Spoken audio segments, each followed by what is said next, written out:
of you are just tuning in, here's what you missed in the last decade. The start of World War II brings the United States to an end of the Depression as all focus becomes centered on the war. The Second World War ended in 1945 with the surrender of Germany, bringing an end to the European conflict, and with the Japanese agreement to sign the surrender document, officially ending the war on September 2nd. Dwight D. Eisenhower is elected in 1952, and in case you weren't aware, we are currently engaged in the Cold War with the Soviet Union. In other news, we have uncovered footage of the 1950 Hurricane Easy that wreaked havoc on the southeastern region of the United States. More on that with the Weather at 10, presented by meteorologist Burris. We're in Main Street where Hurricane Easy completely wreaked havoc. It's crazy! Downtown is completely flooded! Janaea tried to kill me, so I stole the life raft. She's fine, she can swim.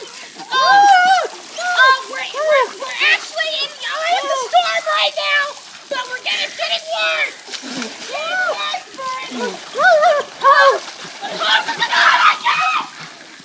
It's a fight for yourself, world!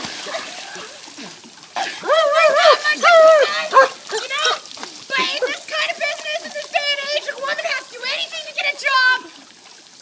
Risking her life is just one of the men. All right! The 1950s has been a game changer for basketball, as for the first time in history, the NBA breaks its color line. Our executive sports broadcaster, Janaea, has an exclusive interview with the first black player drafted by the NBA team, Chuck Cooper. We are live with Janaea for more on that interview.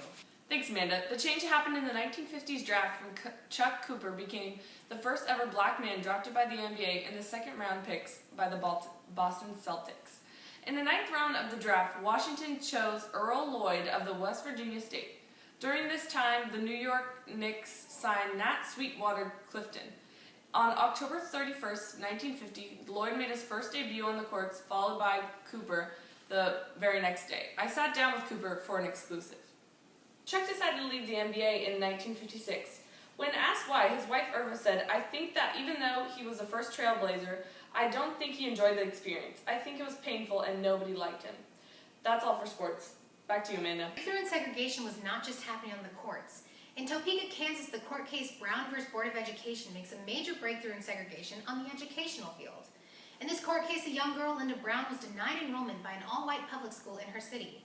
Her father teamed up with the National Association for the Advancement of Colored People to fight her unfair exclusion in school. The U.S. Supreme Court Justice Earl Warren, on May 17th of 1954, delivered the court's ruling that the state-sanctioned segregation of public schools was a violation of the 14th Amendment and was therefore unconstitutional. Warren stated, and I quote, "To separate elementary and secondary school children from others of similar age and qualifications solely because of their race generates a feeling of inferiority as to their status in the community that may affect their hearts and minds in a way unlikely to ever be undone. We conclude that the field of public education, the doctrine of separate but equal, has no place. Separate educational fields are inherently unequal." It took the court case 4 years to come to their decision, a decision that overturned the Plessy v. Ferguson court case. This was only the first of many steps taken to integrate and improve the educational schooling system. We'll be back with more after these messages. Isn't Dad supposed to be home soon? Oh gosh, is it that time already? I burnt this 4 times, but I think this batch is right. Can you try it? No. Can you try it? Oh my gosh, it looks freaking terrible. Gosh, I'm so sorry. I burnt it 4 times. I just...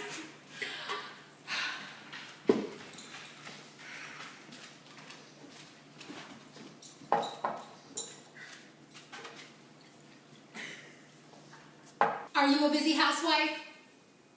Lighten your load and avoid disappointing your man with Rika Burst frozen dinners, big enough for the whole family. Thank you. Get cooking! Watching Channel 50? News by women? Thank you and have a good night.